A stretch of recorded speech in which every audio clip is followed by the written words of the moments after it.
plusieurs ambassades démentent les rumeurs relayées par les médias cambodgiens. À l'instar de la Thaïlande, régulièrement contrainte de réfuter des rumeurs véhiculées par certains médias cambodgiens et reprises par des responsables politiques, plusieurs ambassades étrangères ont récemment dû publier des démentis officiels. Une vague de désinformation qui entame la crédibilité du Cambodge. Au cours des 3 ou 4 derniers jours, la presse et la société cambodgienne ont vu leur crédibilité internationale sérieusement mise à mal. Les ambassades de pays majeurs tels que la Suède, le Japon, la Corée du Sud et la Chine ont en effet dû intervenir publiquement pour réfuter des informations erronées circulant au Cambodge. Par exemple, suite à des articles prétendant que la Suède allait cesser de vendre ses avions de chasse Gripen à la Thaïlande, l'ambassade suédoise à Bangkok a publié un démenti formel. Le 6 août 2025, l'ambassade du Japon à Phnom Penh a déclaré dans un communiqué. Il existe des rumeurs ou des informations selon lesquelles le gouvernement japonais fournirait des drones de combat à la Thaïlande. Ces informations sont fausses. Le mot « fausse » a été volontairement écrit en lettres capitales. Quelques heures plus tard, l'ambassade de Corée du Sud a émis une déclaration similaire, précisant que les affirmations de la presse khmer selon lesquelles Séoul fournirait à la Thaïlande des bombes guidées par GPS et des avions d'attaque légers AT-CTH étaient également infondées. Le même jour, l'ambassade de Chine en Thaïlande a dû elle aussi démentir avoir fait don de drones au Cambodge pour des opérations militaires à la frontière avec la Thaïlande. Elle a réaffirmé son soutien à un cessez-le-feu. Pourquoi tant de fausses informations dans les médias cambodgiens? Mais une question centrale demeure, pourquoi les médias cambodgiens diffusent-ils autant d'informations erronées? Pourquoi ne prennent-ils pas la peine de vérifier les faits, alors qu'un simple contact avec les ambassades concernées permettrait d'éviter ces erreurs? Cherchent-ils à publier des informations qui avantagent le Cambodge, quitte à sacrifier la vérité? Servent-ils volontairement de relais à la propagande gouvernementale, au mépris de l'exactitude? Le ministre thaïlandais des Affaires étrangères, Marie Sangyeongponsa, a souligné que nombre de ces informations étaient reprises par des chaînes de télévision publiques, des sites pro-gouvernementaux ou encore des pages liées aux autorités sur les réseaux sociaux. Selon lui, nous voyons les mêmes titres, les mêmes formulations, les mêmes horaires de publication. Ce n'est pas une coïncidence. C'est une stratégie. Quelles que soient les intentions, le résultat est sans appel. La crédibilité des médias cambodgiens, et du Cambodge lui-même, est sérieusement entamée aux yeux de la communauté internationale. Une population cambodgienne désinformée. La conséquence directe de cette désinformation est une population désorientée, exposée aux rumeurs et incapable de se forger une opinion indépendante sur le conflit avec la Thaïlande. Cela alimente la colère des ultranationalistes cambodgiens et attise les tensions. Le Cambodge, parmi les pires pays au monde pour la liberté de la presse. Selon le classement 2025 de Reporters sans frontières, RSF, basé à Paris, le Cambodge se situe au 161e rang sur 180 en matière de liberté de la presse. RSF souligne que de nombreux sujets sont impossibles à couvrir, comme l'opposition politique. Un journaliste local explique que les limites de ce qui peut ou non être rapporté sont floues et changeantes, comme une ligne tracée dans le sable. Dans son rapport annuel, RSF rappelle. L'inquiet pour son pouvoir après plus de 30 ans de règne, Un Sen a lancé une guerre contre les médias avant les législatives de 2018, radio et journaux réduits au silence, rédaction purgée, journalistes poursuivis. Cette répression s'est poursuivie jusqu'à son départ en août 2023, lorsqu'il a transféré le pouvoir à son fils, un Manet. À titre de comparaison, la Thaïlande est classée 85e sur 180. RSF note toutefois que l'article 112, sur le crime de lèse-majesté, reste un obstacle majeur à la liberté de la presse dans le royaume. Un obstacle à la paix entre les deux pays. Pour Pravi Rojanafruk, rédacteur en chef du journal Kaozo, cette situation est préoccupante. Si les médias cambodgiens manquent de liberté ou de rigueur professionnelle, résoudre les tensions entre la Thaïlande et le Cambodge sera plus difficile. Selon lui, la vérité est désormais entre les mains des dirigeants de Phnom Penh, qui peuvent modeler l'opinion publique à leur guise, en manipulant l'information. Le peuple cambodgien est trompé, vulnérable, et les élites khmères peuvent presque lui dicter comment percevoir la Thaïlande. C'est une tragédie, et une mauvaise nouvelle pour les deux pays. Le Cambodge propose Donald Trump pour le prix Nobel de la paix 2025, la Thaïlande reste dubitative. Alors que Phnom Penh soutient officiellement la candidature de Donald Trump au prix Nobel de la paix 2025, Bangkok adopte une posture beaucoup plus réservée. Un cessez-le-feu salué, mais pas synonyme de paix. Le gouvernement cambodgien affirme que les échanges téléphoniques entre Donald Trump et les dirigeants thaïlandais et cambodgiens ont permis d'aboutir à un cessez-le-feu, évitant ainsi de nouvelles pertes humaines.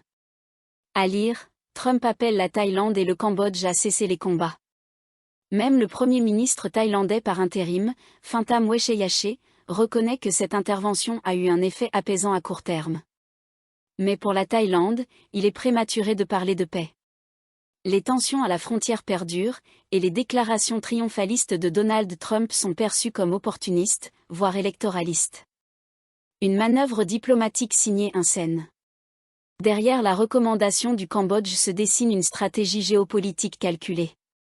Selon Sophaler, chercheur à la School of Global Management, Hun Sen cherche à flatter Donald Trump pour ménager ses relations avec la Chine. Phnom Penh ne veut pas dépendre entièrement de Pékin, analyse-t-il. Les États-Unis représentent un contrepoids stratégique, tant sur le plan diplomatique que financier. Dans cette logique, la reconnaissance de Trump sert avant tout les intérêts de Phnom Penh. Hun Sen n'hésite d'ailleurs pas à minimiser le rôle de la Malaisie, pourtant présidente de l'ASEAN et médiatrice du conflit, qu'il qualifie de « trop indécise ». La Thaïlande refuse de jouer le jeu. À l'inverse, la Thaïlande a choisi de ne pas s'associer à cette initiative. Le gouvernement thaïlandais refuse de transformer un conflit régional en terrain de manœuvres internationales ou en opération de communication. Bangkok pointe également les contradictions cambodgiennes, alors que Phnom Penh critique l'acquisition d'avions de chasse suédois par la Thaïlande, il reste silencieux sur sa propre commande de F-16 américains. À lire aussi, désinformation, le Cambodge perd sa crédibilité sur la scène internationale. Le Nobel de la paix, un prix souvent controversé. La proposition cambodgienne relance le débat sur la légitimité du prix Nobel de la paix. En 1973, Henry Kissinger et le duc d'O avaient été récompensés pour un cessez-le-feu au Vietnam, alors que les combats se poursuivaient. En 2024, le prix a été attribué à Nihon Hidankyo, une organisation japonaise issue des survivants d'Hiroshima et Nagasaki, engagée contre les armes nucléaires.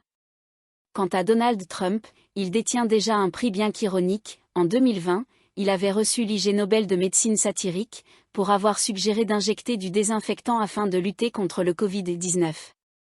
Une hyène dans un concours canin ? Attribué à Donald Trump, le prix Nobel de la paix en 2025 reviendrait, selon de nombreux observateurs, à récompenser un homme qui, la même année, a ordonné le bombardement de l'Iran et qualifié Gaza de « morceau de terre de choix ». Il a également été soutenu par Benyamin Netanyahou, Premier ministre israélien, à un moment où l'armée israélienne est accusée de crimes de guerre à Gaza. Un commentateur thaïlandais très suivi sur Facebook a résumé la situation avec ironie. Donner le prix Nobel de la paix à Trump, c'est comme attribuer le premier prix d'un concours canin à une hyène. Une nouvelle espèce de dinosaure découverte en Thaïlande ? Une trouvaille exceptionnelle à Khon Kaen relance les ambitions paléontologiques du pays. Une importante découverte paléontologique vient d'avoir lieu dans le nord-est de la Thaïlande. Un fossile mis au jour dans le parc national de Phu Yang, dans la province de Khon Kaen, pourrait appartenir à une nouvelle espèce de dinosaure, jamais répertoriée à ce jour. Ce serait la 6e espèce découverte sur ce site emblématique, renforçant ainsi les espoirs de la Thaïlande d'intégrer le réseau mondial des géoparcs de l'UNESCO. Une découverte sous la direction d'un pionnier thaïlandais. Le 6 août 2025, le Bureau provincial des relations publiques a convié une quarantaine de journalistes à observer l'avancée des fouilles sur le site numéro 3 du district de Phu Yang. Ces travaux sont dirigés par le Dr Warawut Sutithorn, paléontologue de renom et pionnier dans l'étude des dinosaures en Thaïlande. Les fouilles, entamées en février 2024 dans la zone de Uepratutima, ont permis de dégager des vertèbres cervicales, des côtes, des dents, ainsi que des vertèbres centrales, laissant entrevoir la silhouette d'un sauropode, dinosaure herbivore au long cou. Les os des membres antérieurs et postérieurs sont encore enfouis dans une roche très dure, ce qui oblige les chercheurs à procéder avec une extrême prudence. Nous pensons qu'il s'agit de la 6e espèce inédite découverte à Phu Yang, a indiqué le Dr Warawut. Des analyses comparatives approfondies au sein du groupe des brachiosaures sont en cours. Si les différences sont significatives, nous pourrons alors le classer comme une nouvelle espèce mondiale. Ce spécimen pourrait être apparenté au Fuiangosaurus cyrindorné, première espèce découverte dans la région. Le Fuiangosaurus cyrindorné, un dinosaure emblématique de Thaïlande. Le Fuiangosaurus, lézard de Fuiang, est un dinosaure du Crétacé inférieur, vieux d'environ 120 millions d'années. Il appartient à la famille des titanosaures, des sauropodes géants herbivores. L'espèce Fuiangosaurus cyrindorné a été décrite en 1994 par les chercheurs Martin, Buffetot et Sutithorn, et baptisée en l'honneur de la princesse Cyrindorn, passionnée de géologie et de paléontologie. Fuiang, entre nature, science et tourisme. Le parc national de Fuiang, qui s'étend sur 320 km², est composé à 60% de forêts sèches. C'est un écosystème vital pour la région et un haut lieu de la paléontologie en Thaïlande. Les premiers fossiles y ont été découverts en 1976, entraînant la création du parc en 1991. Chaque année, le site attire plus de 6000 visiteurs, dont de nombreux étudiants et chercheurs.